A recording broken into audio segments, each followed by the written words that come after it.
militantisme qui privilégie la polarisation, le spectacle et la radicalisation au détriment du dialogue et du respect des valeurs humaines. Voilà. Donc, c'était important qu'on le rappelle. Et maintenant, parlons de l'événement. Il y a plein de zones d'ombre qui subsistent autour de ce drame. Mais voici ce qu'on sait pour l'instant déjà. Il était âgé de 31 ans. Il avait été invité à prendre la parole à l'université de Valley de l'Utah. Il était installé sous un kiosque blanc. Et il était en train de s'adresser à une foule de près de 3000 personnes réunies dans la cour extérieure du campus. Selon des témoins et plusieurs vidéos, il répondait même d'ailleurs à une question sur les fusillades de masse au moment du tir.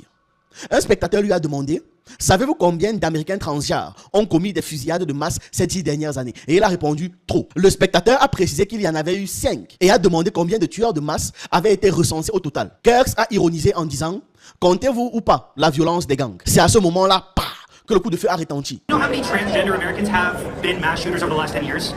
Too many.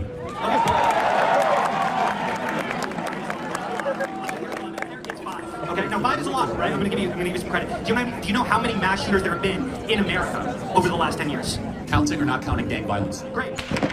Vers 12h20, heure locale, on a vu les images de lui reculer sur sa chaise et le sang qui coulait de son cou. Tandis que la panique, évidemment, s'est emparée dans la foule. Il a été transporté en urgence à l'hôpital dans un véhicule privé. Mais Kurtz n'a pas survécu. Quelques heures plus tard, c'est donc Donald Trump qui a confirmé sa mort dans un message sur Trust Social. Sa femme, Erica, et leurs 2 enfants assistaient à la scène depuis le public. Vous imaginez le traumatisme?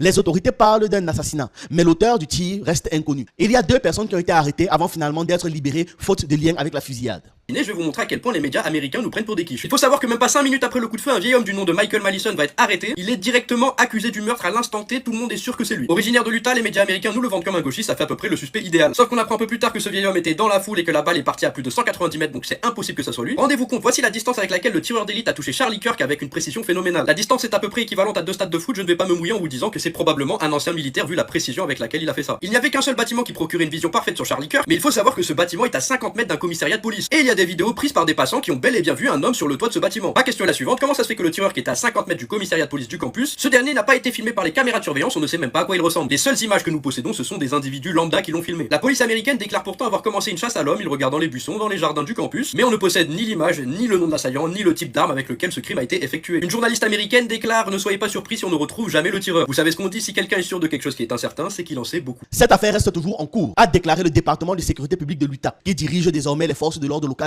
dans cette affaire. Il y a une vaste chasse à l'homme qui est en cours pour pouvoir retrouver le tireur. Le campus a été entièrement verrouillé et les policiers lourdement armés se sont mis à fouiller les bâtiments en menant des perquisitions porte à porte.